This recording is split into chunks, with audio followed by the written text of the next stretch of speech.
रख रख त्या रानातून थोडं पुढं जाऊ गड्या, पाऊल थकलं नाही गड्या, पाऊल थकलं नाही. सुकलेल्या भाकरीला पाण्यासंग खाऊ गड्या, पाऊल थकलं नाही गड्या, पाऊल थकलं नाही.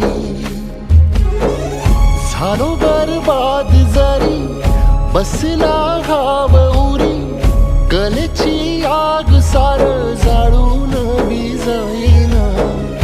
अडला घास असा काळा वनवास असा, पण ह्यो ध्यास अजून बी माग राहीना.